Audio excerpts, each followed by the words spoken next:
Time to pull the trigger? Yeah. All right.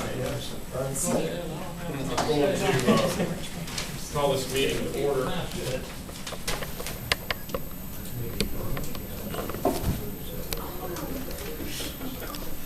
They don't have any snow piles and salt at the islands. All right. I want to thank everybody for coming this evening. Has everyone had a chance to review the agenda? I'm going to take that as a yes. Any revisions? Has we seen any done? All right, what about the minutes? Has everyone had a chance to review the minutes from the September 15th? Don't start yelling, Carl. It's going to be a long one. You do that. The minutes? Approval. Second. I got a nod from Lamar. All right, all those in favor? Opposed? Do we have any liaison committee reports that you know of? Mr. Chairman, if I might, I'd just like to invite everybody on Tuesday, this coming Tuesday. Have a working group at the commissioners meeting for the construction standards. If anybody's interested in coming, listening, contributing, whatever, that'll be Tuesday at 6. That'd be good for We're more than, I think it'd be good if we had some people. That's when we'll take it up. I don't know that a decision will be made at that time, but that's when we do our research, probably look to vote on it. Okay. Do you know who will be there? I do not. I do not. Each board member kind of is left to his own to call his own experts if he wants them there. And so I don't know if the law will be this. I know there's been a lot of discussions going on ex parte, outside with individual commissioners talking to individual people that they want to get information from. That's all I really know. But I know we're meeting on Tuesday at 6 o'clock. I got that right, Mr. Hayden, because I've slept since then. But I believe that is right. Tuesday at 6 o'clock. So you're certainly invited to come. Okay. Anything else? That's all right.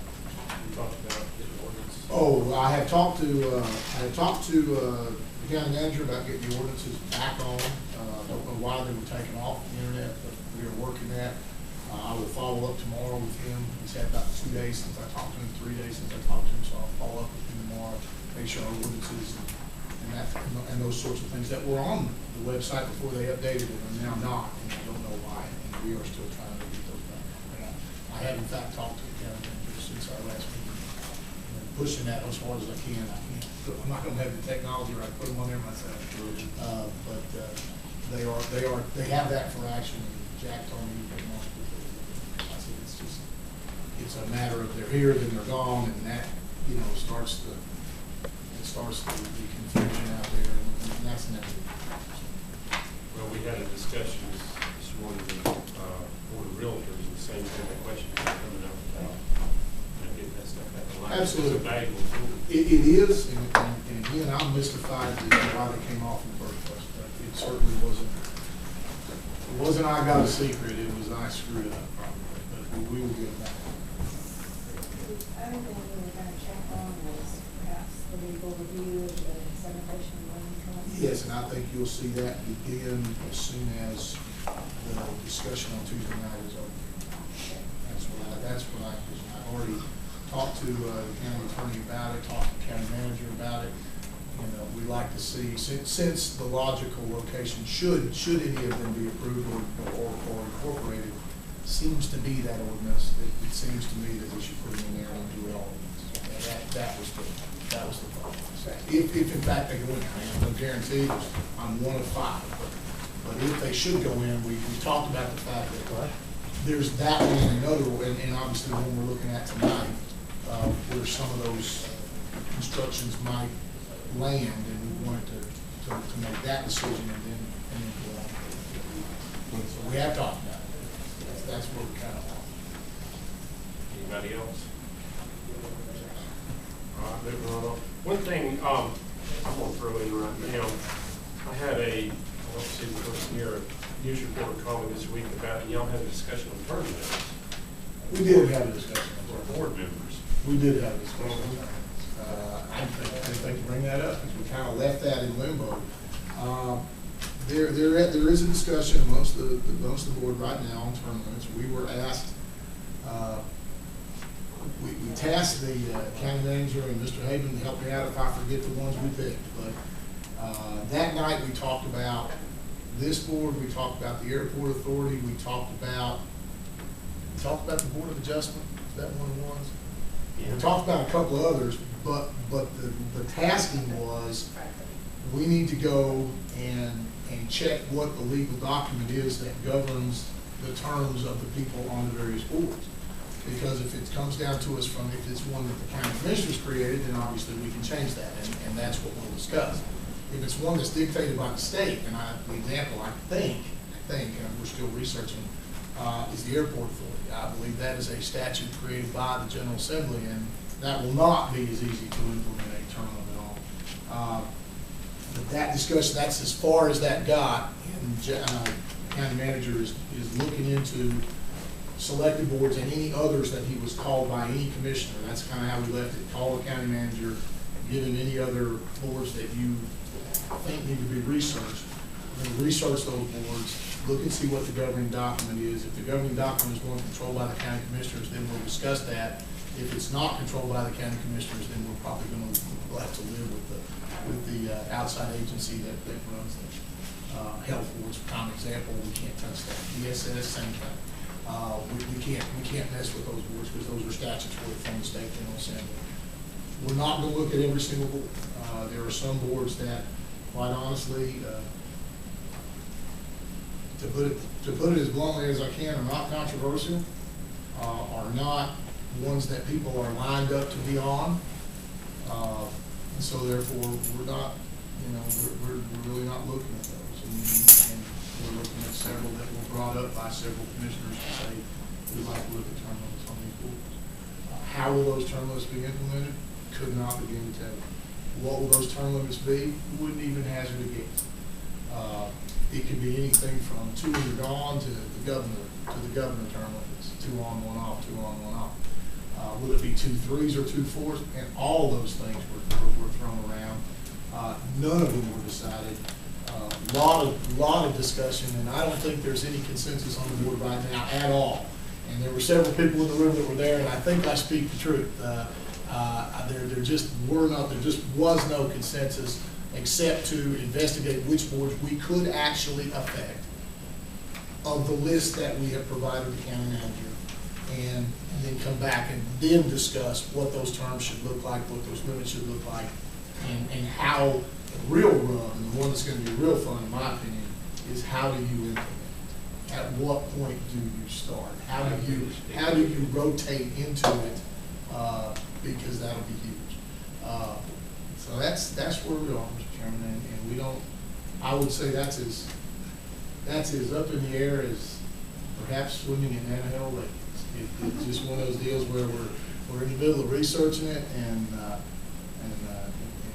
we'll discuss it again in November, and maybe come to a conclusion. Maybe not. It all depends. Is that? I'll defer to you, Mr. Havens. Not normally I wouldn't, but I will. And have I presented it fairly? I believe that's pretty much where we're at on this one. So. One of the other boards is EDC. EDC, that's the one I couldn't think of. Thank you. Yeah, I knew there was one that was bugging me, and because I'm the one that put that on there, that's why it was bugging me. The EDC, we said we needed to look at and see if we need to do some things. So we'll do it as fairly as we can should we decide to implement it, and we'll certainly let you know. Because if it's a board that we control, but it's in your bylaws, we're obviously going to have to change your bylaws to do what we want to do. So there are some issues. It depends on who writes your bylaws. And, if we write your bylaws, it's pretty easy. But if the state is in charge of your bylaws and your terms, then there's just nothing we're going to be able to do, even if we wanted to. So, and we tried to avoid picking those and putting those that we knew were in that situation. We tried to keep those off the list because we figured we're wasting time. So that's where we are. Anybody got any questions? That's as far as we got. Well, I had the opportunity to voice my opinion or whatever, and there's one thing that he told me that kind of intrigued me, and I guess it was before my time, and Derek's and several others. there, at one point, there was term limits on the planning board, he said he thought. And I don't know, now Lamar, you're shaking your head, and a few of y'all. That is correct. That's been fairly recent. And then the commission decided to do away And the with commissioners term limits decided not to. just a few years, just a Yeah, it couple was a years couple- ago. That was, yeah, that was when I was here. Yeah. Sure was. I'm gonna open the floor, since I had my say, if a planning board member wants to discuss that, or explain to me why, or what happened with those term limits, I'd love to hear that. I don't know that I can tell you why they decided to do away with them, so they can keep certain people. Eric Pearson was the reason why they decided to do away with it. Eric had served 2 terms, and as the time was up, and y'all were right in the middle of a major thing. I can't remember if it's subdivision ordinance or soil sedimentation ordinance, and y'all didn't want to put somebody on, try to bring them up to speed. And they let him go back, and as soon as they let him go back, they decided to do away with it. Well, it must have been before that, because I've been on this board Well, no, they put for term 11 limits. years. Yeah, they put term Well, limits you in. can serve a couple of terms originally. There were supposedly term limits, but they weren't really following it, and they considered, they talked about should they follow it, and then decided not to. And I'll enter the discussion at that is where I entered into this thing. I mean, that was about 2009. Yeah. Correct. And all that other stuff was pre-me. When it got to us, it did not come up in terms of a single board. It came up in case of term limits, period. And the decision was made that we would do away with term limits because the thought process is that the Board of Commissioners, the argument at the time was that the Board of Commissioners has the authority to impose term limits. All we have to do is not approve somebody to come back on board. And so we ought to have the political will to do that. And if we don't have the political will to do that, then that's another problem altogether. And so the consensus of the board at that point, and I do not remember the vote, to tell you the truth. I don't remember whether it was 4-1 or 5-0, but it was close to 4-1 or 5-0. Said we're just going to do away with term limits altogether. Okay, all boards, not aimed at any one board. I think what might be of concern to some people on the board is that we now appear to be targeting, and that's that's exactly what is being discussed. I don't think it's so much targeting. Well, it could be. I will not read. I failed mine. Careful. I failed mine reading school in college, so I don't know whether we are actually targeting the planning board and taking on collateral damage, or whether we're saying there are some boards where a lot of people want to serve and aren't having the opportunity to serve, and there are other boards where you can't buy people to serve. You can't bribe them, you can't pay them, you can't get them to line up to serve. And so if you put term limits on that, all you've done is create an administrative nightmare if the people want to stay on the board. So that's kind of the discussion. So you can see just from that what a difficult issue it is. It is not a simple issue. Yes, Alan? Why don't we just wait till the commissioners rule on this and then we get it? All right. Can't we spend a lot of time? Well, the only part, and I agree with you 100%, the only deal is, once that's decided, it's so, I mean, that's, if you want to get your 2 cents worth, go ahead and talk to me before, after, during, or my phone number, because I'm more than willing to hear input. I haven't decided where I'm at on this thing. I wanted to serve on the airport authority, I have an airplane at the airport. Yeah. And I wanted to serve on it, there's just no way to get on it. And I think that's one of those, Jimmy, that the county's not gonna be able to help you much with that, I'm afraid. That's a general statute, and I understand where you're coming from. The county appointed the regional But it's an airport authority. airport authority. Well, the thing is, the county, yeah, it's an authority now. Let's don't get off on the airplane. Let's time Let's out. go back. You bet. Yeah, let's get back to the task. Alan's feeling the I'm snow sorry to rise start that behind him. discussion. One other thing, we got an email here from Andrea Leslie, and she is the Western Watershed Planner with Diener, and I sit in on that also, Franklin Fontana Watershed type thing, and she wants to come talk to us next meeting for 15 minutes to discuss what she's done.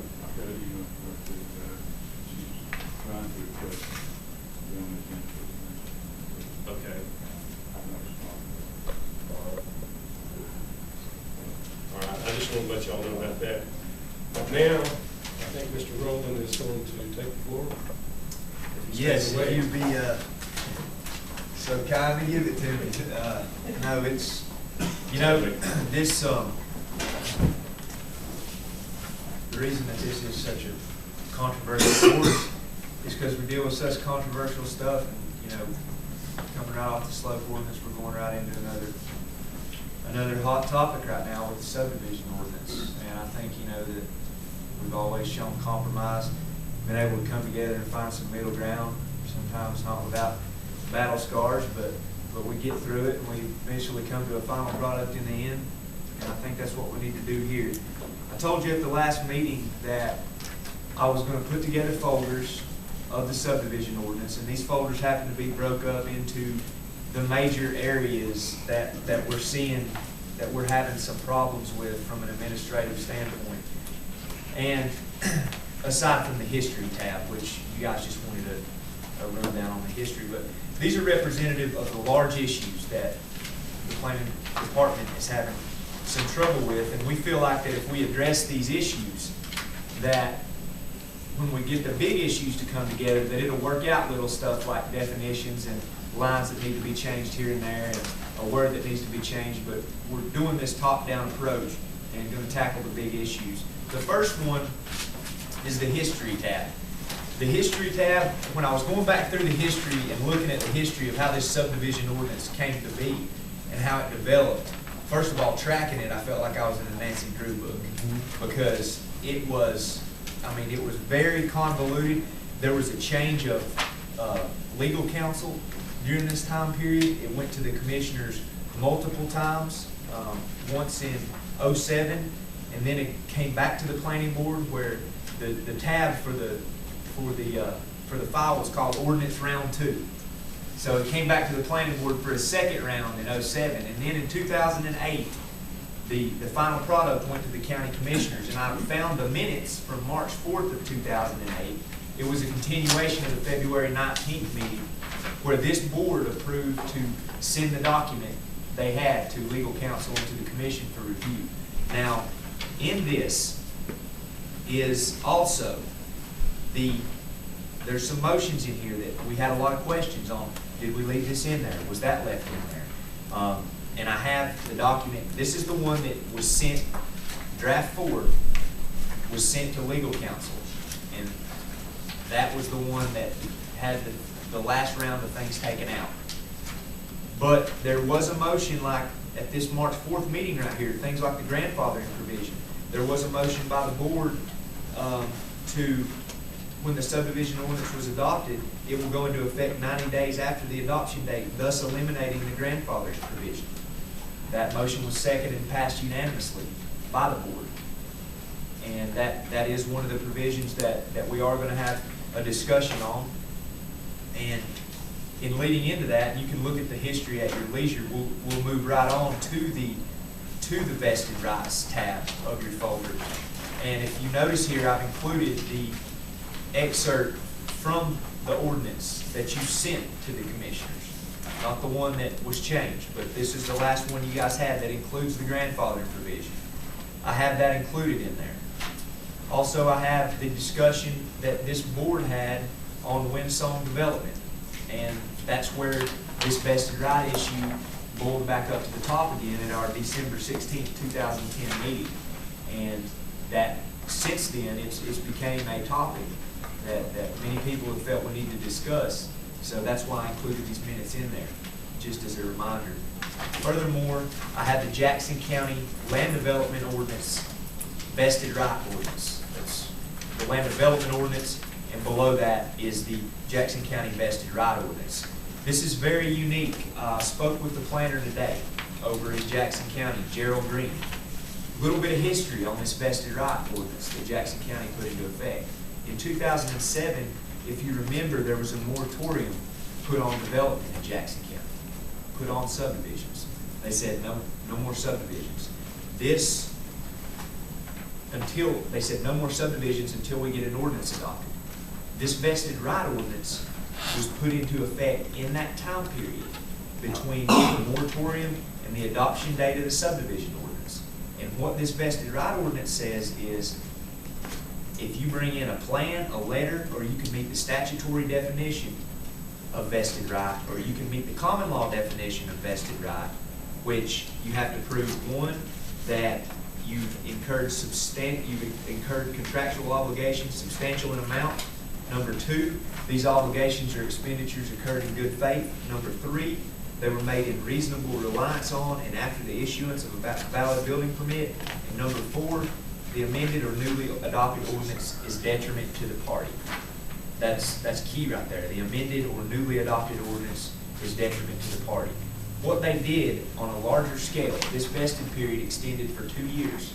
They said if you bring this in and get vested before our subdivision ordinance gets into effect, once that ordinance goes into effect, you'll have 2 years until you can come back, or excuse me, you'll have 2 years, yes, 2 years that you're exempt from these regulations. The Permit Extension Act applied to this. The Senate bill that was recently passed applied to this, which extended it on into 2013. So you don't have people that are able to come in now and get vested rights. It only applies to those that came in that period with their plans, submitted them. Those are the ones that are vested, and those rights will run out in 2013 if they do not record their plat. So what we did is what Jackson County did, only on a smaller scale.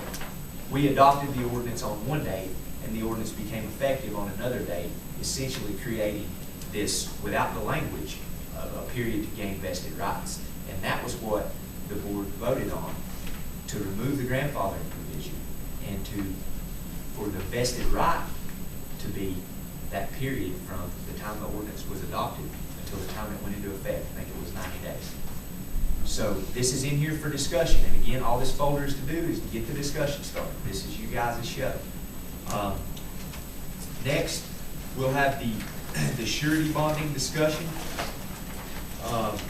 If you'll look, 159.531A, I've got it included in there for you, states that Macon County shall enter into an agreement in terms of surety bonding. This agreement must be specific, stating exactly the improvements to be met and the timeline in which they are completed. That is not included in our ordinance, but that is extremely important. And we're working right now with the county attorney to get an agreement, to get a boilerplate agreement that we can have as a county and say, if we're going to have this surety bonding requirement in here, we're going to say, here's the agreement. This is what the county wants. Send it to the bonding company, and let the bonding company mimic that. Let the ball be in our court, not the bonding company. This bonding company sending us something. This bonding company sending us something.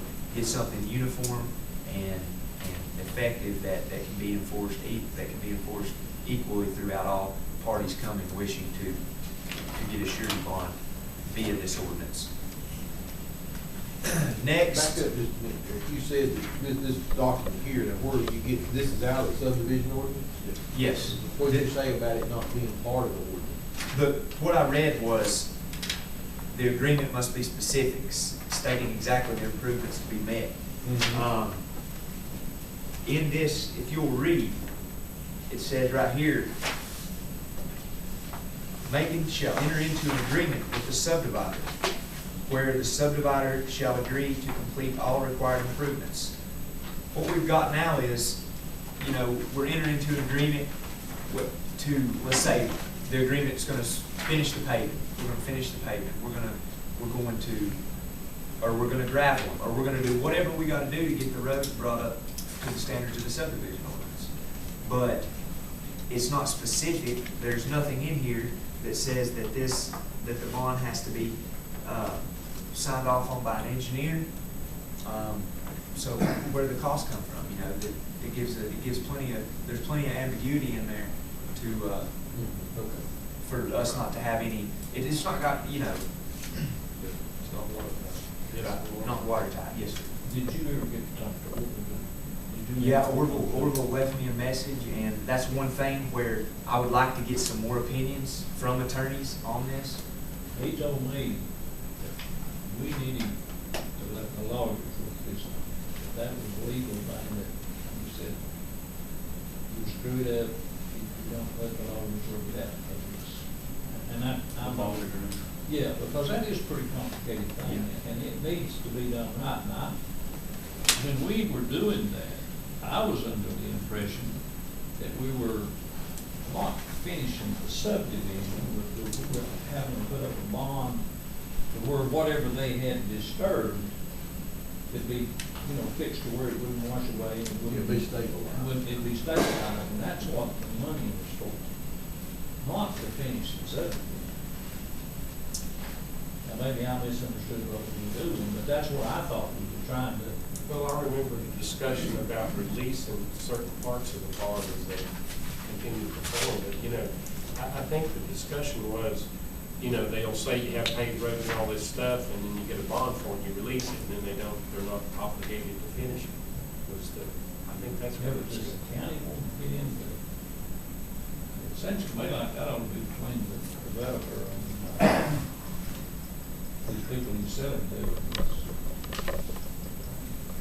Well, I'd like to see how other counties are handling it, because I mean, Is that, and then that's something I can bring back to the discussion, some examples. from yeah, other let's do counties, that, but I and do talk agree to with some you other about the attorneys. attorney. But right now, the bonding thing is, we're working with our county attorney on it. And, you know, that's, Well, we need to revisit this, we're going to revisit the subdivision, Yeah. when you go through the whole thing, including the bond. Yeah. yeah, absolutely. And I don't know, I didn't say why I remember 2 or 3 years ago, and I'm sure that's not much, so. I'm gonna tell you what, bonding has got to be a real, you probably know about it too, now, it's a different animal today. That's why I'm saying the economy's changed. Oh my gosh. I thought that Macon County had interest on the bonding deal was to have money available, that if the people who were doing the work ran out of money, that there would be money there to finish the job and make it stable enough where it wouldn't run out of funds. I thought that was the whole bonding issue. And that's what I thought we were doing too. I thought we were wanting to be assured that they wouldn't go out there and uncover 5 acres of land and it was, you know, not unfinished, drainage not done. But leave the property in a state where it would wash away. If they quit and walk away from it, there'd be money available so that the county could have that fixed. Not finish the job or anything like that, but to fix it where it wouldn't be erosion and it wouldn't be problems. Well, I know on state and federal projects, it's a performance bond for that exactly, where if the contractor does not finish that project, the bonding company has to come in here and complete it. Well, I understand that, But a but lot of that's times- gonna be hard to get people doing this small. But lots of, yeah, local developers don't have a real concrete plan about whether they're gonna pave the roads right now, or the homeowner association with that in a few years. I mean, I don't know, I think it's something we got to work Oh, on. we're gonna have some good discussions, I've already seen that. I would certainly like to see some things from other counties, Okay. because it does seem like if you're starting to develop, if you're making certain promises to people. If you sell a lot, you are. And that there should be some assurance that people do get what they have been. Well, I know another It's not big county thing, responsibility. well, another big thing that we're seeing in the real estate business now is there's federal government, if there's any federal money loaned in or whatever, if you do not have a road agreement, they will not do the loan. There's been a panic now. Several of them, and there was one example of one person told me where they had 4 property owners in there, 3 of them signed an agreement, the 4th one was not, and the deal went dead. Well, we thought that covered it, so they have to have. Yeah, we do now. Yeah. But it's, in hindsight, it's But I a think- bunch of sales. This bond deal we're talking about here is entirely different. Mhm. I think that, I mean, I relate to the bonding issue, kind of like what you're saying, you know, I get a bond, I get a performance bond, that performance bond is, so if I default anywhere in the process, then there's monies there to hire Lawrence to come in and finish the project out. Yes. In this case, we're not as concerned about finishing, pushing more roads in and house sites and all that. I think what our concern needs to be is up to that point, what has been done, get that stabilized to the point that it's gonna be there. And if it has to sit there for another 100 years, then it's gonna be stabilized. What we're going into is develop the sole bottoms. Roads should have been in. Now, a lot of people that build houses and live in town, they don't have the road, culverts and drainage in their need. That's what we'll be there to try and, The whole purpose of this, the whole purpose of the surety bond is to allow the developer to sell lots before the project's finished. then in that case, it's a performance bond. If the project's bond, that's what I'm saying too. It's not to stabilize what's there and make it, if that's the case, then it has to be to complete the project, because if I bought the lot at the end of the road, I want it to be. It says, in lieu of requiring the completion, installation, and dedication of all improvements prior to final plat approval for any subdivision or phase of a phase development, the county of Macon shall enter into an agreement with the subdivider, where the subdivider shall agree to complete all required improvements. That's saying that you want to record a final plat, the only way you can sell a lot is if it references your recorded plat. You want to record that plat, but you don't have the required improvements done, so you've got to bond it. And then we'll let you record the final plat, and then you can sell the lots based on that final plat. And Matt, you're saying you're If encountering. that's the case, then it's not such a bad deal if a man wants to pre-sell the lots. That's what it's for. That's the whole intent. I don't see where that's the problem, because, a man shouldn't be allowed to pre-sell lots and then not. And if he goes in and builds the roads and then wants to sell lots, there's no harm in that. And also, I don't remember us talking about that. It's been a long time ago. We've slept a few times since it We went didn't on. talk about those, having money worded.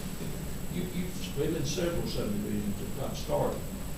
And they had, 2 or 3 mile of road tore up and it wasn't finished. And they quit or walked away from it. And I thought that's what we were putting up money for. We have some of that in the road. They were, Some ways we talked about that. Some of those walking away from it was almost unheard of in 2008 or 9 when we were working on these too. yeah, See, now it's a different animal. this combined with the phase development is what I think negates the argument of that you have to record, you hear people say, well, I've got to record my whole subdivision plat before I can before I can sell a lot.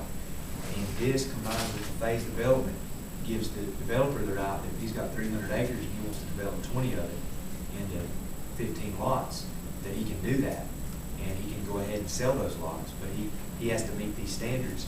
And that's what we're talking about with this agreement, what we need and what we think would go a long way as far as the planning department goes to meeting this agreement, to helping this out, is to have a concrete agreement that states, hey, when's it going to be done? What are you going to be doing? And then we can send that to the bonding company, and the bonding company gives us what we want, not here it is from the bonding company it's going to have to do. You won't have any of that unless we get big developers. Most developers I know won't. I'd like to see And an they example won't. that addresses what Matt's concerns that you say, that there is examples in other ordinances that will address those kind of situations.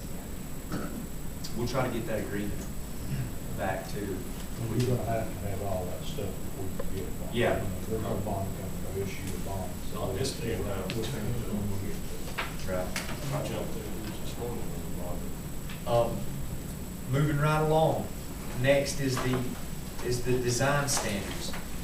And I guess what we're gonna do is go through this and then create like a punch list, what we wanna discuss and when we wanna discuss it. So, moving right along to design standards, this was the section of the ordinance that the planning department felt, needed the most overhaul, if you will.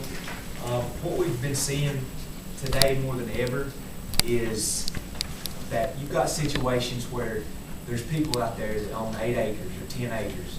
And as we all know, the economy's not the way that it used to be, and they're struggling to get by. Sometimes they want to divide their property and sell off their property, and most times this isn't to make a profit, this is to make a mortgage payment.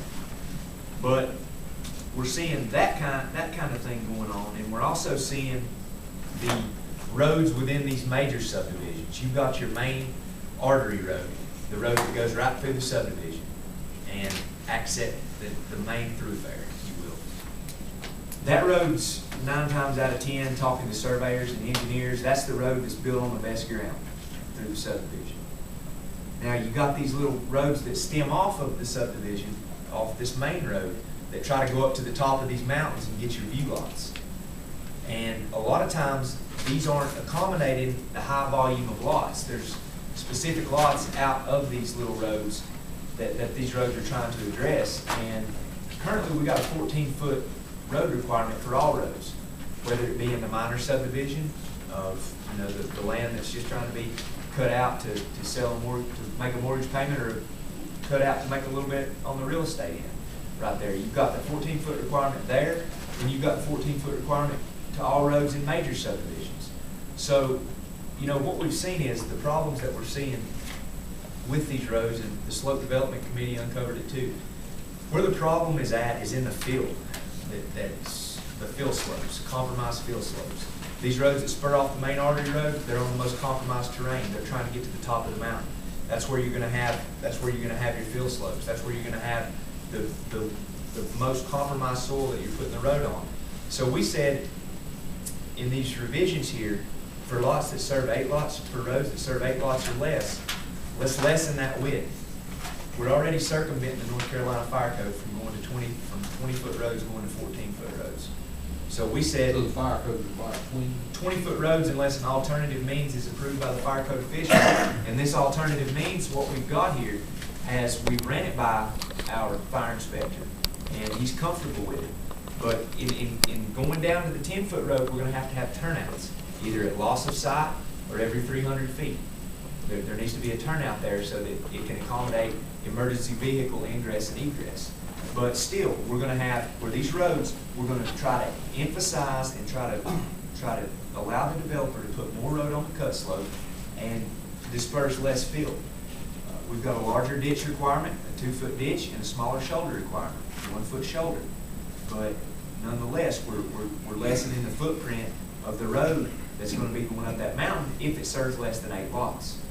And if you look through, we've defined it as a capillary road. A road serving 3 to 8 lots and does not exceed 1,320 feet in length. The reason the length requirement's in there is so that it can't be the road to nowhere. You can't build a 10-foot road up through the side of the mountain, and there'll be a possibility in the future to develop 20 more acres back there. That if it exceeds 1,320 feet, then it has to come up to the standards of an arterial road, or 14 feet, what we currently have now. So that was one area, and we can discuss that in further detail. Create standards that the county can verify. This is a big one. In our subdivision ordinance right now for top surface, 159.64B states the subdivision, it states that private roads which are paved shall meet the requirements of the North Carolina Department of Transportation for stone base and top surface. That's just one sentence, but that one sentence carries a lot of weight. The NCDOT subdivision roads minimum construction standards, it's a document dated January 2010, and it states that the minimum thickness of stone base and top surface and surface course should be chosen from 2 groups, depending on the soil grade subtypes. Number one, you got to know what kind of soil grade subtype you've got there before you can determine the stone base and top surface that's to be needed. They determine if it's excellent or if it's poor to fair. And in some cases, it goes on to the district engineer that may require additional subgrade tests. And so we're saying that these roads shall have to meet these, and the county has no way to verify this. So, I mean, it's a catch-22 there, and we need to look at that. And we felt also that if we get some form of compaction standard in the ordinance, something to deal with compaction on these roads, that your stone base, a standard of 4 inches from a DOT-approved quarry, this is something we can verify. As long as they got a solid top, a solid stone base on compacted soil, and that stone base is compacted, then let the developer do the asphalt as he will. But we can get things like a ticket from a quarry. We can do things with our probe rod, like see if that's 4 inches of stone base. But we can't get the soils and determine the subgrade soil type. We don't have the capabilities to do that. So there again, might be something we need to address. We feel that by lessening these roads in certain situations, we're decreasing the impact on the mountains. We're attempting to disperse less fill material, and again, it's no secret that the problems that we see come from these excessive fields. So wherever you're making or recommending a change, you have recommendation following the language that's in the current ordinance. Is that how this is working here? I'm just still struggling to. Do what now? I'm trying to coordinate with the existing ordinance and the recommendations you made. No, we've not changed anything. I mean, but you listed as recommendations. Yeah, I listed as Yeah. recommendations. Okay. I think, you know, if you can't adequately do it, I think you take it out, because I think it's not worth the paper that it's written on if the county can't enforce it. Can, before our next meeting, can you get the Jackson County standards that they have? Yes, I have those in my office.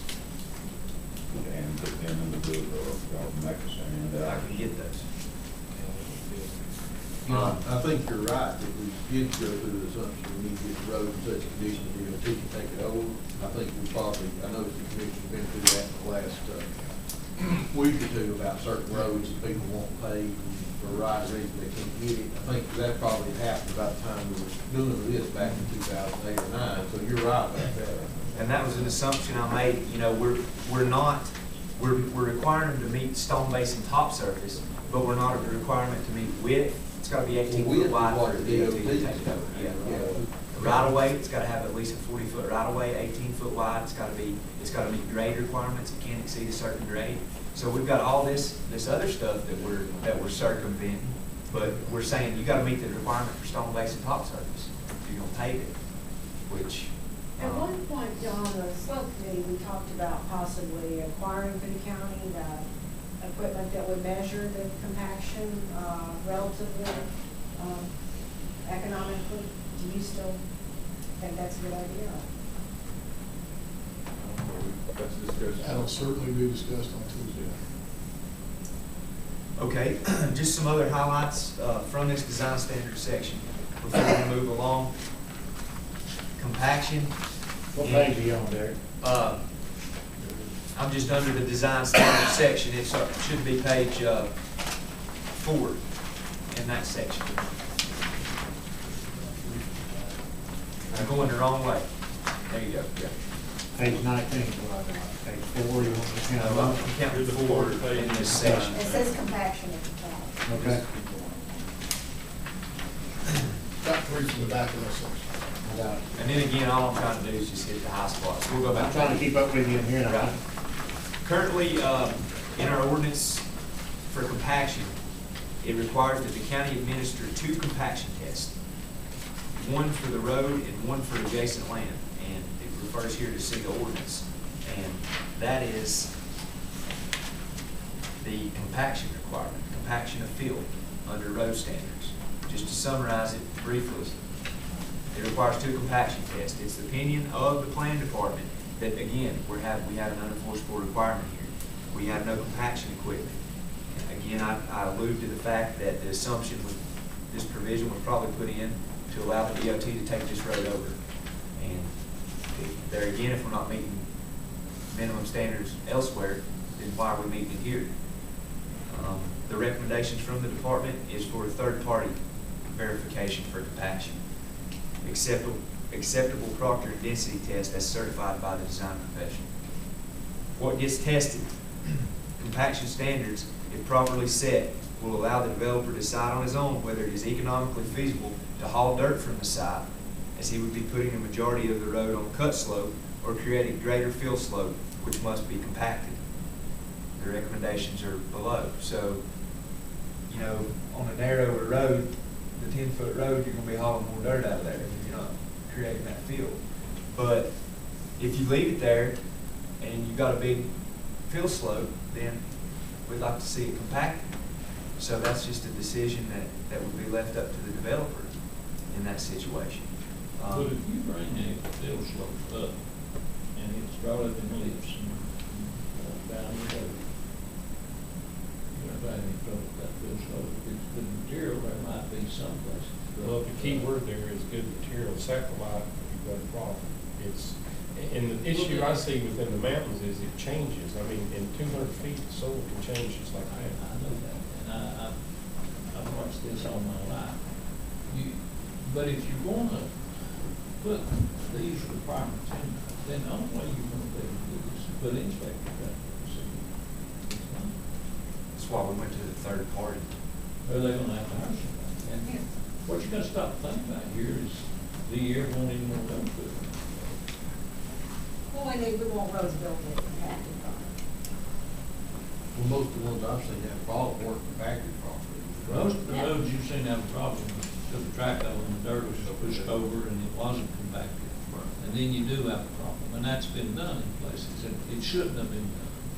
But the only way you're gonna keep things like that from happening is to have an inspector or, there's gonna be people. Or you're gonna have to have a contractor who's licensed. You have to be responsible. Well, the contractor, I like the idea of the contractor being held accountable to a certain degree if he's got enough control. I mean, I've been a contractor and the developer said, well, I don't spend the money well, and the liability's still on the contractor, so you've got to be careful with that. I know that too. We've got construction standards pending before the, county commissioners. And if those are implemented, then the construction standards should take care of this problem. Either by putting those construction standards in the subdivision ordinance as well as erosion and sedimentation ordinance, or referencing the erosion and sedimentation ordinance. That would probably answer a lot of questions. That's it. As I'm looking at this, I'm trying not to put it in. All that DOT stuff needs protected. But to me, yeah, I don't disagree with that necessarily. But as far as the standards go, I think we need to see what if any, which ones, the board's going to approve. And again, the question about who's going to do the compaction test is key fact. And we'll have to discuss it and see what. There again, I'd like to see what Howard County's on that. But I know Jackson's got something to do with Haywood. That's what I'm thinking. Mark Pruitt, he said 90% of the problem, I agree with Mark Pruitt 100%, is compaction. The 90% of your failures you see are compaction, or lack of. So saying we can't do anything there, I don't think is a good answer. I think we've got to find something workable. The issue is which way. Yeah, how to do it. I think it's a combination of compaction and slope ratio. Yeah, well, slope ratio and material type. I mean, there's stuff you can get hang on 1.5 to 1, there's sacrifice. So for that one, I'd key that one. And so, just to summarize, there's some more issues that we address in these design standards from the planning department's perspective, such as pullouts, maximum grades, and so on. But again, like Coach Cupper said, we'll come back to that whenever. Yeah, I think you got to stay sensitive to fire trucks first. I know you want I know school buses. I know you want to narrow it down. I understand all the good reasons for narrowing it down. My only input, I'm not even a voter here, but my only input is don't forget your emergency vehicles, because as sure as you do it, some big old house is going to burn to the ground while the fire truck's stuck on the side of the road. And the next thing you know, And then meet head on. And so you got to remember, they've got a job to do also. We could be making a lot of calls. We realized that from the beginning, and I think that was one thing that we struggled with. And we had Jimmy Team, the chief fire inspector, and he reviewed these and gave. But what we did to accommodate that was we widened our pullouts. We put our pullouts closer together, and we also implemented a turning radius. That's a key to it. Yeah. That's critical also. And I don't doubt that you're looking at it. I'm not Right. trying Yeah. to accuse No, you no, of not no, looking. no, I'm no, just I- saying that, we got to stay sensitive. Yeah, And absolutely. I'll hold you.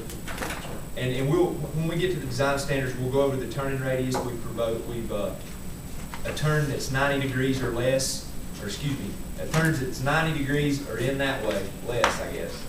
We propose a maximum grade in these turns, and we proposed the minimum requirements for a turning radius that was based on a 40-foot bus, and that's out of AASHTO, which is the American Association of State and Highway Transportation. So that was another minimum standard, but again, we'll burn that bridge when we get there. Technical revisions with just some housekeeping things. 159.532 references the wrong section. It needs to be changed. Another little minor housekeeping needs to be changed. Also a recommendation, remove slope hazard designation as indicated on Macon County slope hazard maps from 159.56. And I know Al about to crawl across the table over here, but no, I don't think we should do that, and I think there's a way to deal with it. We'll discuss that when we get there. There's nothing else reference to state that. Okay, we'll deal with that when we get there. This access road section, right now, you know, the private road serving a subdivision, if it does not meet the standards of the ordinance, we have them place a stamp on the plat that says emergency vehicle access may be limited. It leaves it at that. You know, we've had a lot of calls into the planning department on this one, and this is something that I don't know if we can do anything about, but I at least want to discuss it as a board. You've got people that are living on these roads below the subdivisions, and somebody goes and buys 100 acres up there and chops it up into 70 lots, and before you know it, that traffic count increases quite heftily on that road. And these roads were recorded before the provisions of the subdivision ordinance went into effect. So the people down below here don't have a homeowners association. They don't have any way of upkeeping the roads, and they kind of get stuck with it. I don't know if that's. Do I have any ideas? Well, they're in the general statute, which I've included here. The general statute for a subdivision ordinance gives.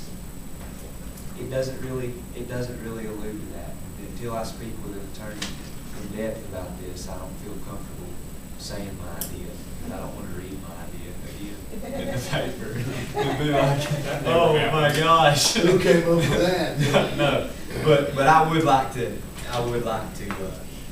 go over that, and I've provided a map that shows you a situation of what I'm talking about here.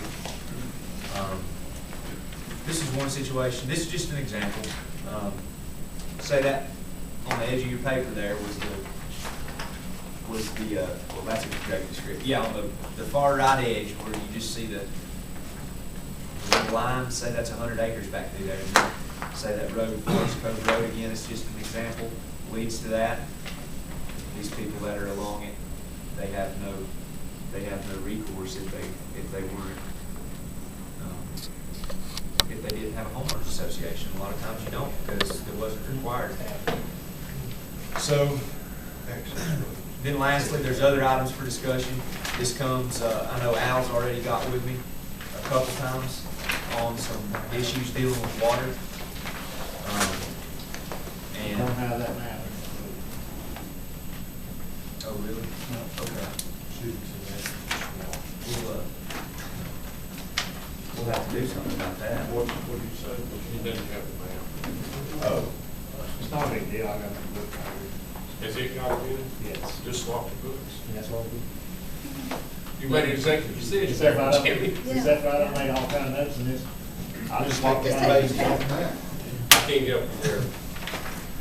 Other items for discussion, Al's called me a couple times this week about some issues regarding wells in subdivisions he would like to see addressed, and anything else you guys want to see addressed that goes in this section. And anything you guys tell me to go get for you regarding that, I'll get for it. I'll get it for you, and I'll put it in this section. So that's the other issues from the planning board. Lastly, again, is the general statute for our reference as we go through this, kind of to know what we can and cannot do. Any questions? Well, we got a lot of work ahead of us. Sounds like fun.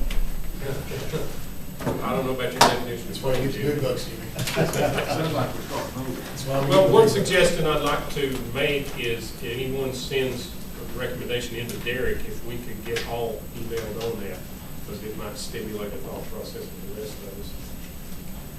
Would that be possible, Derek? Yes, but that's. Any questions, then we get blasted back to that. We can do that. We know what's ahead of us, so we can plan for the next meeting. Alan, you're on. We got a public comment first. Yeah, we need to do that. We need to, what do we want to chew off first? This first bite of the elephant first. What's the first leg? Yeah. What's the first First leg? leg of the elephant. Have one.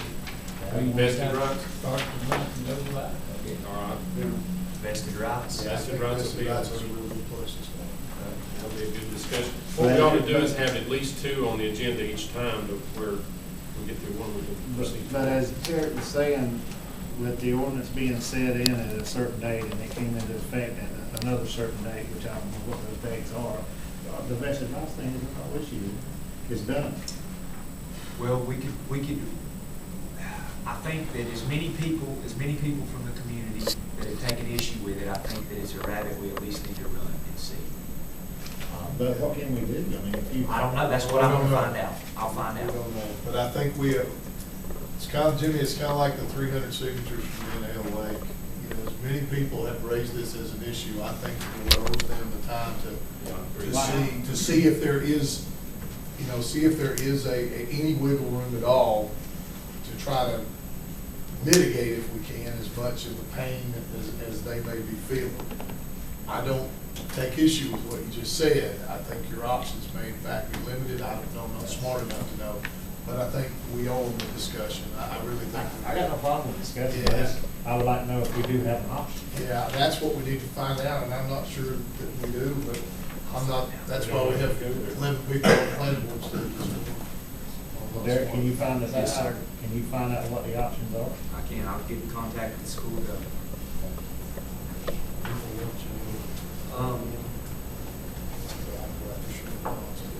Is there, Yeah, I don't think just get through both of them one time. Yeah, I think that's me, that needs to go. okay, so basically my task that you guys want me to do is get all the information I can get on vested rights and know everything about vested rights by next week. And how it applies to the subdivision ordinance that we put out, the way we implement it. Well, I'm thinking about that. I mean, the one that we're talking about has been the biggest problem, is $30.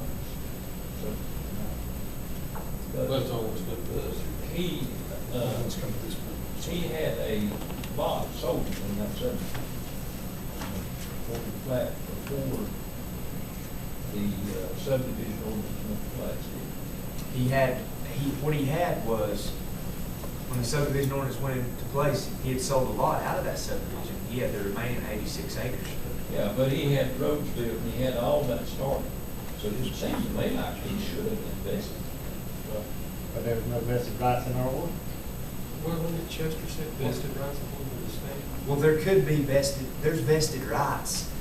There could be that there's an argument not for the entire subdivision, but there could be us looking at something like, hey, these roads were done, they had a valid permit before the ordinance went into effect, they were done right, by the standards that were in place at the time, so are these roads vested? That might be what we're looking at, is roads, not the whole subdivision. That and the fact that we need to make provision in this ordinance where if a man wants to sell one lot, record one lot at a time, we should be allowed to do that. Because a lot of people don't make the boundaries up to that lot until they've got a sale. That's phased development, well, that's what we thought. Not See, I think a lot of the it time, is it's and it not ain't. phased development. No. If it's not phased development falls under, and I too thought it was phased development, but I later learned that I was wrong. And it's because phased development is under the major subdivision definition, so the implication there is that phased development has to be at least 8 lots. That was a lot. But I think we need someone to get some word.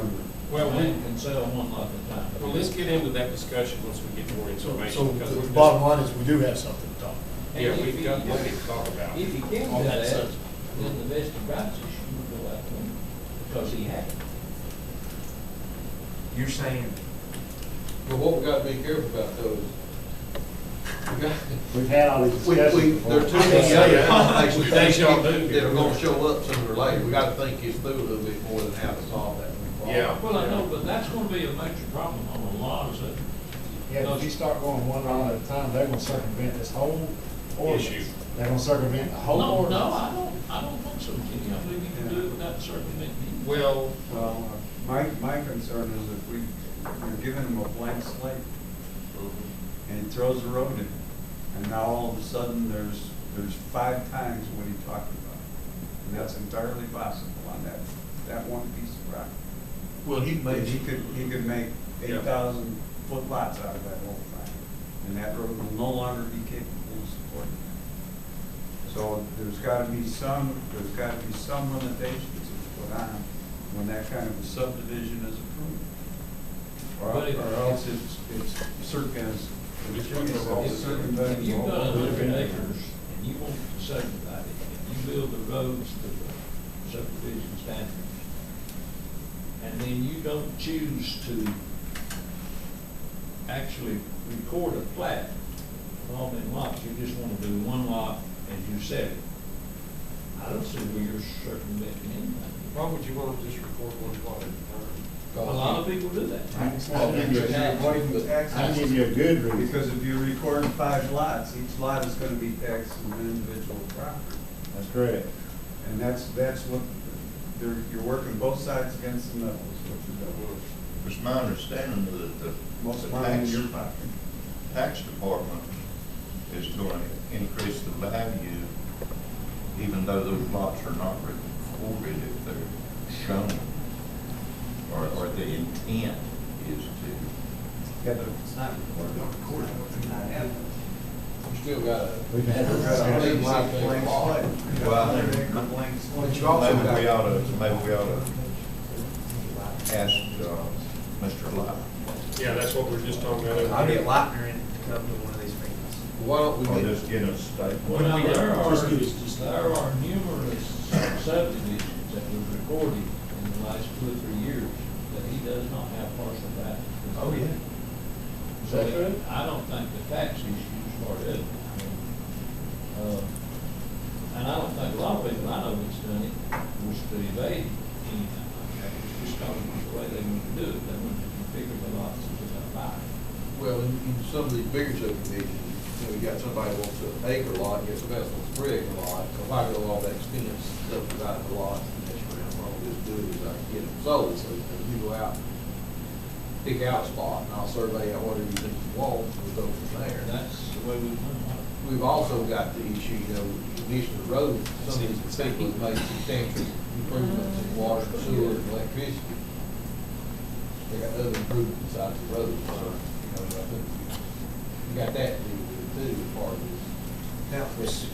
some people have recorded a dotted line map. I mean, you can record, I've seen one. No, but it ain't supposed to be there.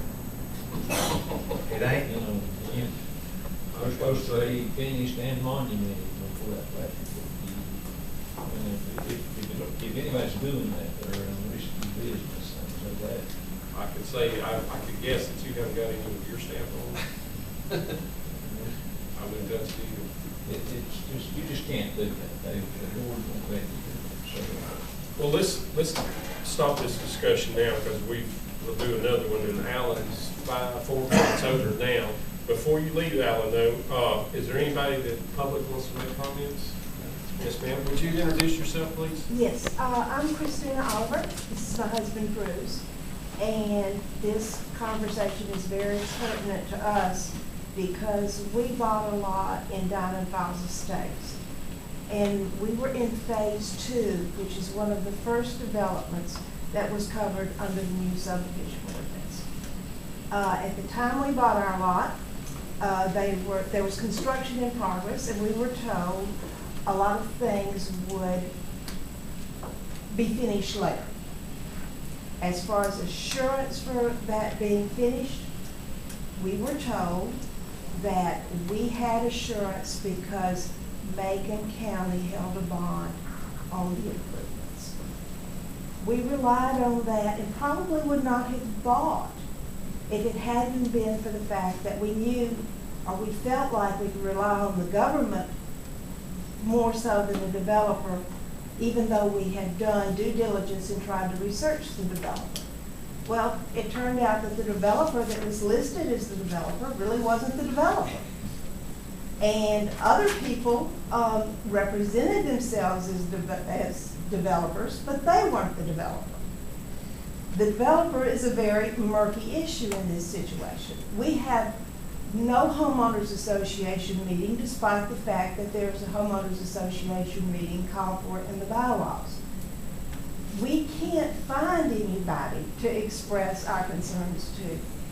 I feel like I'm lucky because I bought a lot in phase 2. At the time we bought, nobody that I had spoken to knew that there was a phase 1, phase 2. We all were kind of given the same story, that this was going to be done, and there was assurance there that it would be done because it was a bond from the county. It's over a year later, and as far as my area goes, nothing has been done. My road is pretty much mud in front of my house. The road getting up to my house, I am now being told by, I think it's the developer, that the plan is not to pave that road, but to leave it in a well-gravelled state. But well-gravelled state is not the way it is. You can barely get up that road. We are very concerned. Shortly after we bought the lot, my husband had a small stroke. We're concerned about emergency vehicles being able to get to our house. We wanted to retire in Franklin, and now it doesn't look like it's going to be possible. Our story is not as bad as the story of some people that have bought it there that can't even get to their lots, because I wouldn't even describe the road going to their lots as a road. Nothing seems to be able to be done, and the county's name is going to be literally dragged through the mud if it's continued. If developers out and financial interests outside the county use your name as a guarantee for their work. Let me read you 2 press releases that just came out by a development that just opened up. Here's the first sentence in both press releases. Quote, Macon County and local Franklin officials are excited that new ownership has remedied old problems in a portion of the resort community known as the Wildflower Development. They have recently approved 11 additional building lots totaling 98 finished home sites with driveways, underground utilities, and septic permits already in place. The next press release, quote, Macon County and local Franklin officials have recently approved building lots for a total of 98 finished residential home sites in the development known as the Ridges. Now, in my development, here's an advertisement from a recent real estate buyer's guide. And in this development, it says, this summer, enjoy a sparkling pool and clubhouse with fitness center, great room and fireplace, kitchen and dining area, a billiards room, his and her saunas, and more. You'll even have wide paved roads and underground utilities, including wells and fiber optic cable already in place. When I saw this, I called up the architect who's designing my south house and said, this is where I really want to live. Where is this community in Franklin? We did not get water and utilities, despite the fact that we were told that we would have them when we started construction in March. We didn't get water until August. We didn't power until August, and water until September. I don't know that we will ever see roads in our lifetime. I was told by Community Management Associates, who is an outside agency that's handling their billing, that although there was a bond in place, quote, bonds can be extended. They did not plan to pave that road until they finished all of the lots in my area. I'm at the end of Diamond Falls Boulevard. Since they have 30 lots additional that they'd like to put in, and about 25 lots unsold, and since no lots that I can see have been recorded as being sold since the initial sale, I don't expect that to happen in my lifetime. So I just want you to be aware of what's going on and what's happening to people from outside the county, people that try to do due diligence, people that try to research developers, but then find out that the developer that they've researched isn't really the developer. And corporations that have so many different layers and so many areas of protection that they'll be gone in 10 years. But Macon County will be here, and your reputation will be here. And I hope you can do something to protect that reputation so that people know they can come into this community and get a safe, livable place. I assume you would like to have retirement people move in. We don't compete for jobs. All we do is just come up here and spend what's left of our retirement income. We have volunteer time. We like to help in the community. We love the mountains. I would think that these are the kind of people you care about, not the kind of developers that are from out of state that are racking in all of this money and sending it off to Georgia or wherever they are, Florida, wherever. So that's all I wanted to say, and I hope that you take this job very seriously because it affects a lot of lives very importantly. Thank you. Anybody want to have anything to say concerning what this lady's brought up? We do hold a bond on that, on phase 2. That bond is still active, and that bond is in place to ensure that that section of the subdivision meets the standards of the subdivision ordinance. Now, when we talk about the standards of the subdivision ordinance and what the minimum standards of the subdivision ordinance and the promises made by the developer, well, that's two different things. I understand. So we're that bond's in place to get that subdivision to the minimum standards of our ordinance. So the minimum standards of our ordinance are not paved roads everywhere. In some cases, we allow gravel if it's got the stone base and top surface, but the bond is in place to ensure that it meets those minimum standards. Well, Do you know if that's the case in that particular subdivision? They provided with their bond a chart of which roads were to be gravel and which roads were to be paved. Well, we approved those additional lots not too long ago for that, all of you, maybe like this summer. The phase that she's talking about, it wasn't this summer, but it's last year. August last year, we had in Vernon Town meeting. The additional lots were for different. I have one question. Did you go through a realtor? Did a realtor handle your transactions? it was this company right here that But they handled are the really- main sale. And, you know, you can see right here, they say paved roads, underground power and water, level building sites. And it's currently still saying paved roads. Mhm. You know, there's, But did you buy it through a licensed North Carolina realtor, or did you buy it? there was a through- licensed North Carolina realtor that had to handle the sale, the actual sale. An outside out-of-state company was brought in, but I know that they had to go through a local real local, estate company. yes. There's you an avenue to pursue. We were assured that the roads would be paved before we bought it. We were reassured after we bought it. Individually, we talked to the very person that was over the Black Bear paving that was supposed to do this. Individually, she talked to him and I talked to him separately. Uh-huh, yes. Did you buy And then that, a number of times saying, did you buy that event sale they had out there one Saturday? I Where did. they had a big event out there? I did. I did. everyone was lied to. As far as the current situation and meeting the requirements of the subdivision ordinance, have you all been up there and looked at their road? Yes, we are looking at it, and we're continuing to work with that developer. Like I say, we do have an active bond that's in place right now to ensure that this section of the development she's referring And to. at what time frame does it take Yeah, what would be place? the procedure? The timeframe for the procedure is whenever that bond goes into default, then the county has a year to call that bond unless the developer. When does makes it go their- into default? November this year? Yes. So that means if they haven't done the roads in compliance by November. Have they gave you, Tell me how No, that the means they procedure- have to, within that year, anytime, we can call that bond. If the After devel- November. If we don't, If they don't make the improvements by November, then anytime in that next year, we can call that on. Why wouldn't you Within do 12 it months. in November? That's exactly my thought. and what's been your discussion with the general contractor on this issue?